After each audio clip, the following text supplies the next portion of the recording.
Vamos lá, pessoal, tratar de imunidade parlamentar. Como eu te disse, é essencial ao Estado Democrático de Direito, é essencial à separação dos poderes, tá certo? Muito embora eu concorde com vocês, dá aquela sensaçãozinha de injustiça, mas vamos lá que aqui cai na prova, é do jeito que está na Constituição e é como a gente tem que aprender, tá certo? Olha aí, ó. Primeira, imunidade material. Nós temos que analisar que a imunidade parlamentar, ela vai se definir, vai se dividir em imunidade material e imunidade formal. A formal em prisão e em processo. Eu vou explicando e vai ficando mais claro para ti, tá? A material, ela começa com a posse e a formal com a diplomação. Assim, eu tenho que decorar? Precisa decorar. Isso aqui vai vir naturalmente na tua cabeça. Por quê? Porque olha só, o que é a minha imunidade material?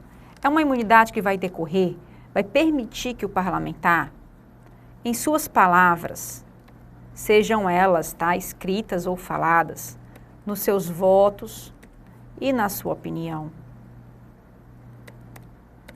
ele tenha, digamos assim, uma isenção, uma atipicidade em qualquer tipo de responsabilização criminal,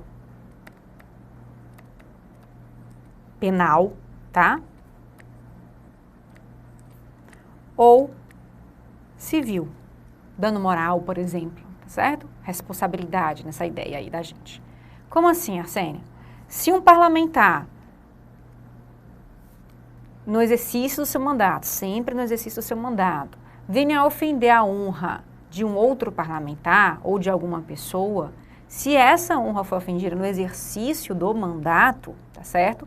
Nós vamos ter aí um caso onde aquele parlamentar não poderá mover, por exemplo, um processo de calúnia, injúria e defamação, como também não poderá exigir danos morais, porque aquelas palavras, ou aquele voto, ou aquela opinião que ele emitiu, foi proferida no exercício do seu mandato, tá certo? Sempre no exercício do mandato, tá certo? Vamos lá.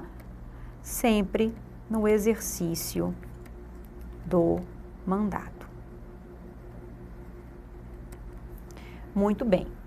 Esse exercício do mandato, você tem que ter algo muito claro na sua cabeça. Vai variar em relação a vereadores, a deputados e a senadores. Por quê? Primeiramente, o exercício do mandato, ele está enquadrado em uma situação fática. É alguma coisa que o parlamentar fez que você vai analisar para saber se tem ou não tem exercício do mandato. Não é assim? Muito bem. Dentro da casa parlamentar, esse exercício do mandato, ele é presumido.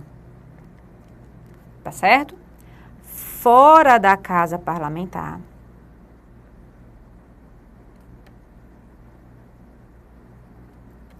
ele precisa ser demonstrado.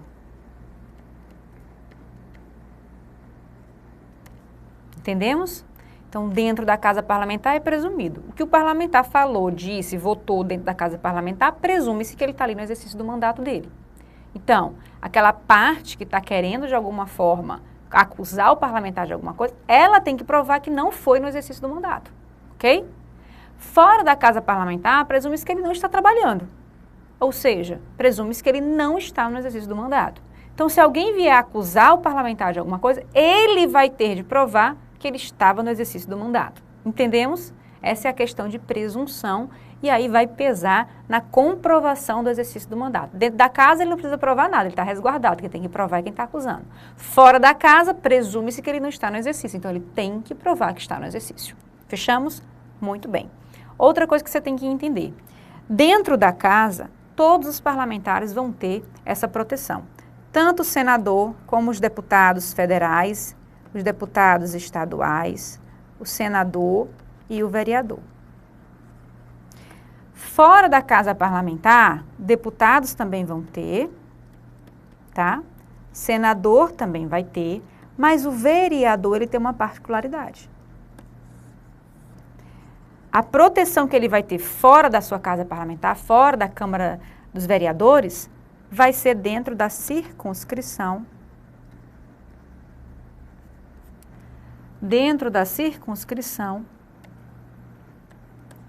do município onde ele é vereador.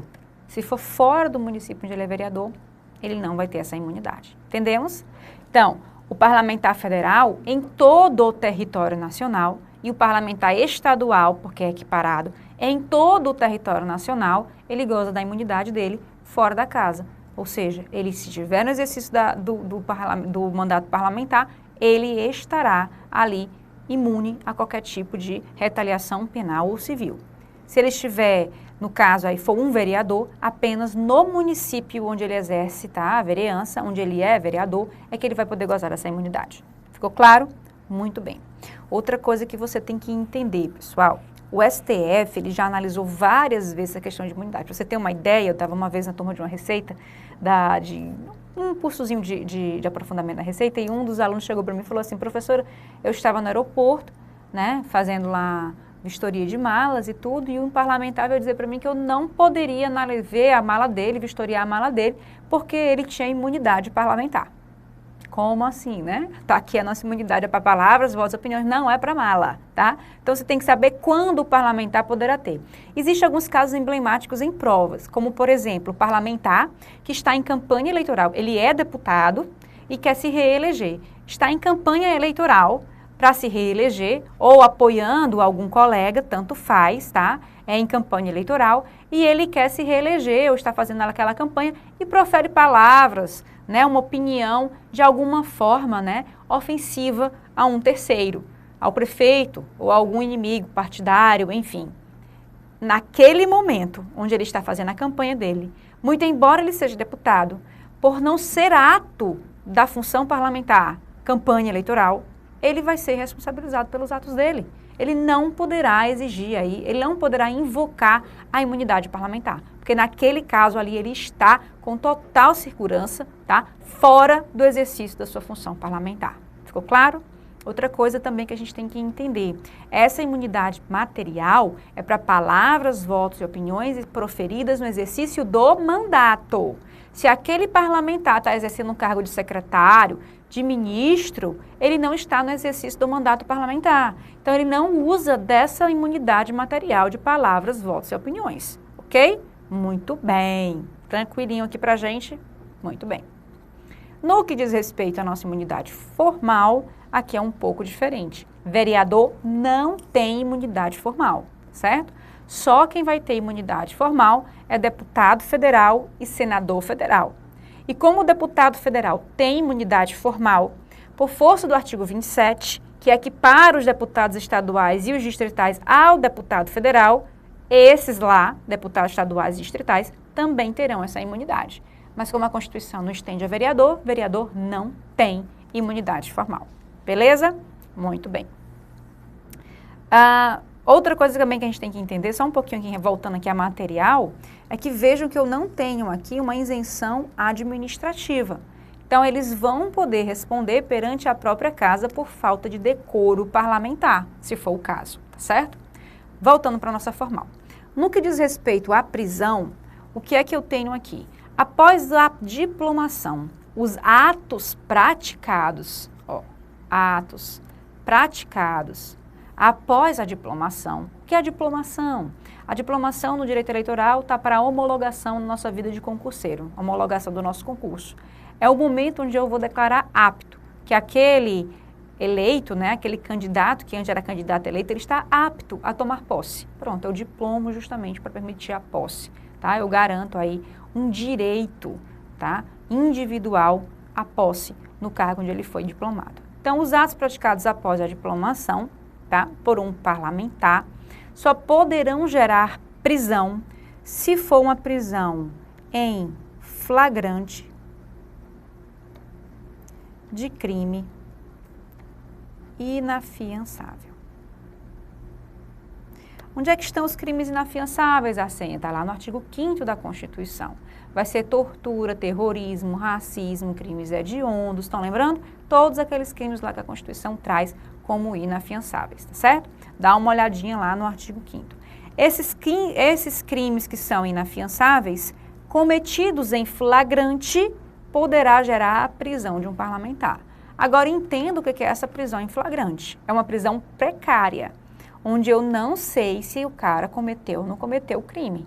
Tudo indica que que ele está ali no momento da execução do crime, né? Com todas aquelas teorias do flagrante de 24 horas, o que aquilo ali não se aplica, é aquela ideia mesmo de direito penal, é o flagrante do direito penal aqui, tá certo? Numa prova de direito constitucional, obviamente, o contexto já vai lhe dizer se ele estava sendo preso em flagrante ou não. Não vai fazer você analisar se é uma situação de flagrante ou não. Vai já estar claro para você, tá? Que ele foi preso em flagrante por um crime inafiançável. Tranquilo? Muito bem. Essa prisão é precária. Não houve produção de provas, não houve investigação, não houve defesa, não houve nada. Eu estou apenas prendendo em flagrante porque os indícios me mostram que ali há a execução de um crime em flagrante. É aquele exemplo clássico do cara que está lá no quintal matando um boi e sai para fora, né? Sai para lá, para a porta da sua casa e ouvindo gritos de socorro e tem uma pessoa ensanguentada no chão com perfurações, né, a faca, e ele está com uma faca com sangue na mão, mas era por conta do boi, e na hora passa uma viatura da polícia, quem matou o homem? Lógico que foi ele. Daqui que se prove que o sangue era do boi, que não era a faca que perfurou o homem, aquele homem veio ali para pedir socorro e morreu na porta da casa dele, né, ele já passou aí um tempinho preso, enfim, é uma prisão precária. O que a Constituição está dizendo? No que diz respeito às prisões cautelares, que é flagrante, a preventiva e a temporária, tá? Tem gente que fala que a flagrante é mais cautelar, não vou entrar nessa discussão. Então, em relação à temporária, à preventiva e à flagrante, a única que o parlamentar vai sofrer é a flagrante de crime inafiançável. É isso que a Constituição quis falar. Por que, Arsênia? Porque aquela oriunda de uma sentença condenatória transitada em julgado, ou seja, uma sentença penal definitiva condenando aquele indivíduo, pode levá-lo à prisão. Isso, pessoal, quem diz é o próprio STF, tá? Isso aqui é jurisprudência do STF. Uma sentença condenatória transitada em julgado de um parlamentar pode levá-lo à prisão. Tanto que nós tivemos aí aquele caso do parlamentar que tinha sido condenado pelo STF, o primeiro condenado, foi recolhido à prisão e ficou-se naquela discussão. Caça ou não caça o mandato dele, né? Uma discussão tanto quanto meio óbvia, o grande propósito dela, mas ficou ali aquela discussão. Então, a sentença condenatória transitada em julgado pode também levar o parlamentar à prisão. Essa daqui está no texto constitucional, tá? Essa daqui é jurisprudência do STF. Ficou claro? Saibam usar isso daqui em prova, tá certo? Muito bem. Havendo essa prisão, seja qual for, nós vamos ter aí 24 horas, prende-se e em 24 horas comunica-se à Casa Parlamentar.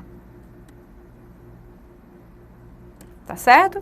No que diz respeito a flagrante, a Casa Parlamentar poderá deliberar sobre esse flagrante, só em relação ao flagrante. O que é a deliberação do flagrante, Arsênia?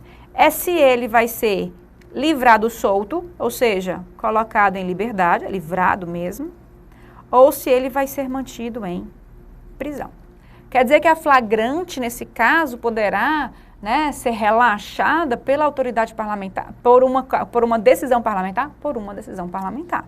Lógico, né, que tem que ter aí uma motivação pública, tem que ser entendido que aquele parlamentar na prisão é um desserviço àquela função parlamentar, que ele é muito mais, digamos assim, aproveitável no exercício do seu mandato, tá? A casa, sim, pode deliberar. Isso daqui, pessoal, tem que ser alcançado por maioria absoluta dos votos dos parlamentares. Vamos ainda conversar sobre maioria absoluta, tá? Vou explicar para vocês ainda o que significa. Ficou claro? Muito bem. No que diz respeito ao processo, tá certo? Nós vamos ter aqui algumas regrinhas um tanto quanto diferentes e já modificadas por emenda constitucional. Esse processo criminal é um processo penal, fique bem claro, porque processo civil, processo administrativo, processo de qualquer outra natureza, não tem foro por prerrogativa de função. O foro por prerrogativa de função, que nós vamos tratar agora, diz respeito ao processo criminal, ao penal. Um parlamentar federal, tá? Ele vai ser julgado no STF. Então, o foro por prerrogativa dele é o STF. Deputado federal e senador federal STF. Deputado estadual, TJ, tá certo? Deputado estadual, TJ. Vereador, divergências, tá? Divergências. Vereador, no caso de júri, é lá no júri mesmo, tá certo? Se uma Constituição estadual disser que o vereador pode ser julgado no TJ por um crime, é no TJ. Mas se tiver, no caso, um homicídio doloso, ele vai para o júri de qualquer jeito.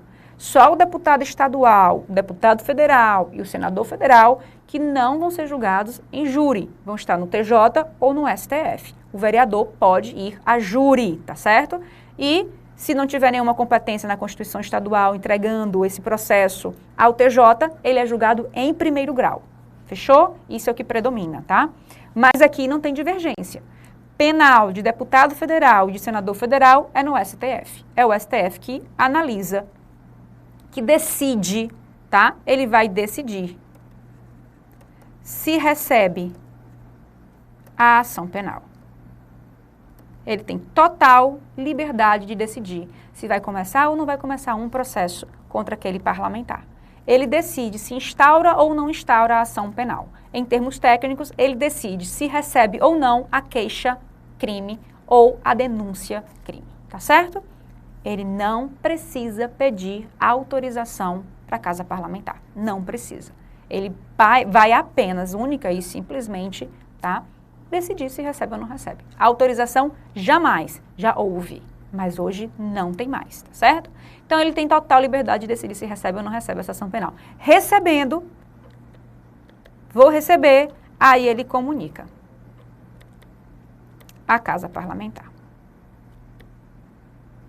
Tá certo? Ele comunica essa Casa Parlamentar.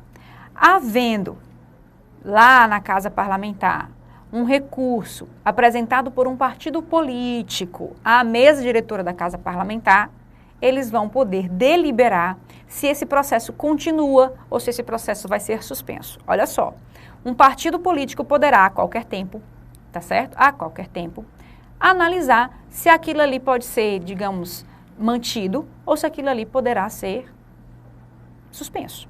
Na verdade, não é um partido político. Ele vai apresentar um recurso.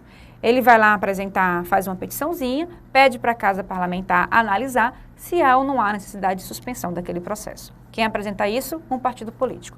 O do deputado, o do senador, não. Um partido político. Não precisa ser nem do deputado nem do senador, qualquer partido político pode fazer isso. Se for um deputado, apresenta a mesa da Câmara. Se for um senador, apresenta a mesa do Senado. E aí a Casa Parlamentar vai se organizar, vai se reunir e vão deliberar por maioria absoluta se aquele processo vai ser suspenso ou se ele poderá continuar tramitando. Lembrando que, havendo suspensão do processo, haverá também suspensão do prazo prescricional.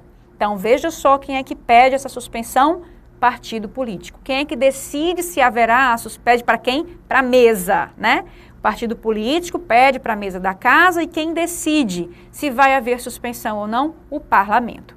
O partido político pede para a mesa e quem decide é o parlamento. Se o parlamento disser suspende, ele precisa de maioria absoluta para suspender esse processo, tá? E se suspender esse processo, a prescrição do crime também será suspenso. Pessoal, isso tudo é apenas, única e exclusivamente para processo penal. Civil não entra. Ação civil pública contra o presidente do Senado Federal, onde é que ela vai ser instaurada? Primeiro grau, tá certo? E por aí vai. As ações civis vai lá para o primeiro grau. Ficou claro? Fechamos? Muito bem. Tem o tempo ainda, Roberto? Vamos nós, então. Vamos analisar aqui os artigos que envolvem tudo isso que eu falei com vocês, tá certo? Olha aqui o artigo 53. Os deputados e senadores são invioláveis, civil e penalmente, estão vendo? Por quaisquer de suas opiniões, palavras e votos. Mais uma vez, punição administrativa é possível, tá? Opiniões, palavras e votos, escritas ou faladas. Os deputados e senadores, desde a expedição do diploma, serão submetidos a julgamento perante o Supremo. Então, expediu o diploma, tá? Ato praticado daí, Supremo Tribunal Federal irá julgá-los. Jurisprudência. Abre um tópicozinho aí do teu lado, vamos falar de jurisprudência no que diz respeito a isso daqui. Olha só. O STF tem uma posição muito clara em relação a esse foro por prerrogativa de função. Primeiro, entenda, tá? Muitos parlamentares preferem ser julgados em primeiro grau do que serem julgados no Supremo. Principalmente atualmente, né, com todo aquele foco, com toda aquela, digamos assim, aquela atenção em cima do Supremo Tribunal Federal. Então, o que que acontece? Parlamentar com prerrogativa de foro no Supremo, que está lá, o processo está lá no Supremo, ao longo da instrução processual, porque o processo tem que ser preparado para ser julgado, tem que ouvir o parlamentar, tem que ouvir as testemunhas, enfim. Ao longo dessa instrução processual, parlamentar perdeu o cargo, ou porque acabou o mandato, ou porque renunciou, porque foi cassado, o processo vai descer para primeiro grau, ok? Muito bem.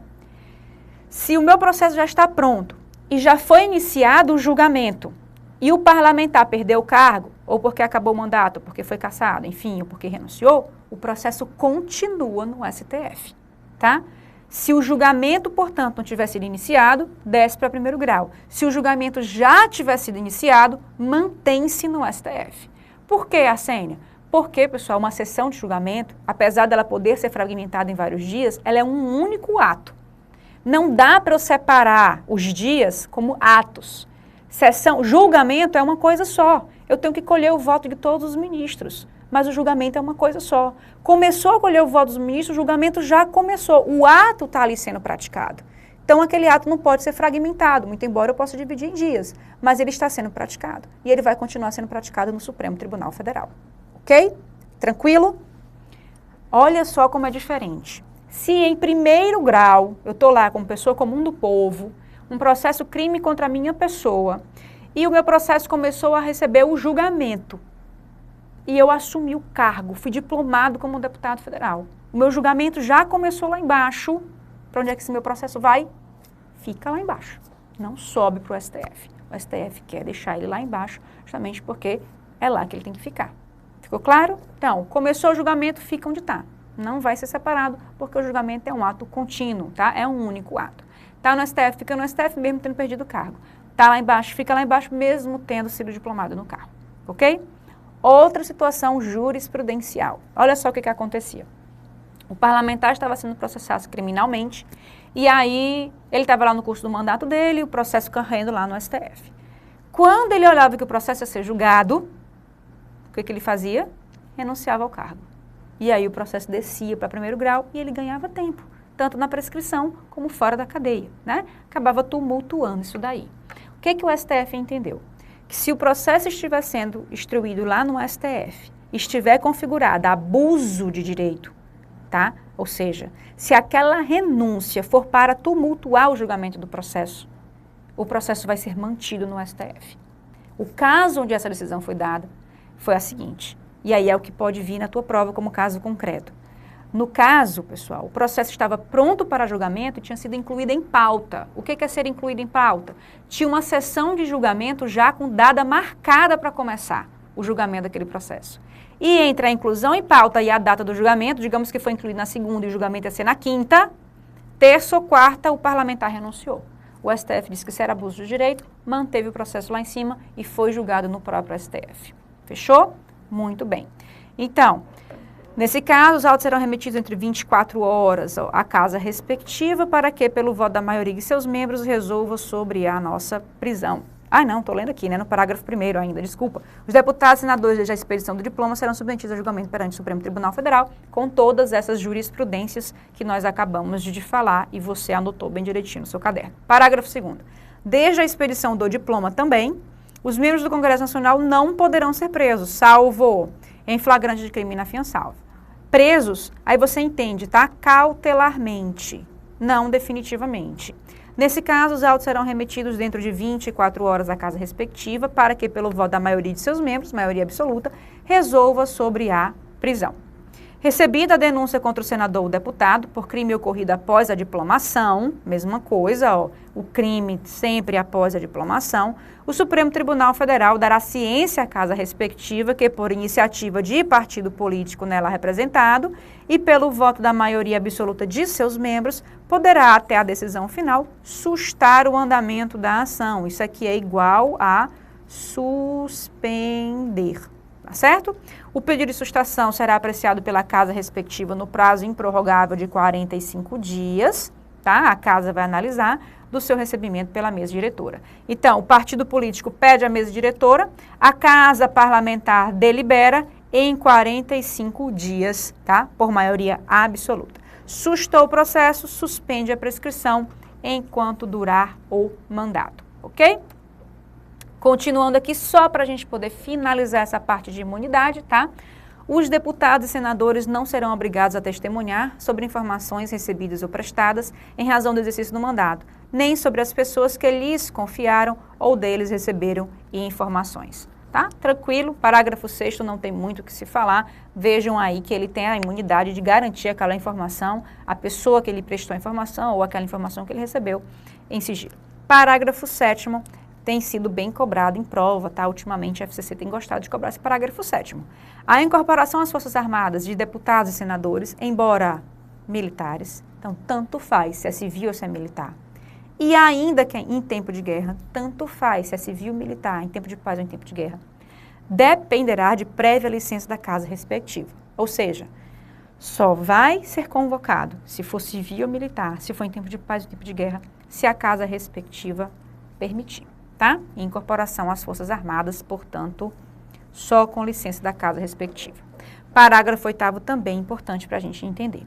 As imunidades de deputados e senadores subsistirão durante o estado de sítio. Sítio é aquele mais grave, é aquele que é em caso de guerra, é quando o estado de defesa não deu certo, tá certo? É aquele que pode nem ter prazo de duração, é aquele onde direitos fundamentais são suspensos, é o mais grave de todos. E as imunidades de deputados e senadores subsistem durante o estado de sítio, o que dirá durante o estado de defesa. Só podem ser suspensas no estado de sítio, estado de defesa não podem, por voto, tá? Ser suspensas mediante o voto de 2/3 dos seus membros. Vejam que aqui eu tenho um quórum de 2/3 da casa respectivas. Essa suspensão vai atingir o quê? Os atos praticados fora do recinto do Congresso Nacional. Ou seja, se tiver com a imunidade suspensa e o ato tiver sido praticado dentro do Congresso Nacional, mantém-se a imunidade. Essa suspensão só vai valer para os atos fora do Congresso Nacional, que sejam incompatíveis com a execução da medida. Durante o estado de sítio, várias medidas excepcionais são tomadas. Eu posso até suspender o meu direito de reunião. Digamos que esse parlamentar tenha se reunido fora do Congresso Nacional para tratar de assuntos. Enfim, não pode. Ele vai ter aí, né, nesse caso, ele poderá pagar pelo ato que ele praticou, tá certo? Então, nesse caso aqui, por atos incompatíveis com a execução da medida, se for fora do Congresso Nacional, tá? Ele poderá responder. Isso se, somente se, for o estado de sítio e a casa respectiva tiver suspendido suas imunidades por 2/3 dos seus membros. Ficou claro, pessoal? Artigo 53 todo destrinchado para você, mastigado com jurisprudência, doutrina, tudo que você pode imaginar. Lhe resta agora apenas resolver questão sobre isso daqui e sedimentar esse entendimento, tá certo? Até já com mais direito constitucional envolvendo aí o nosso poder legislativo.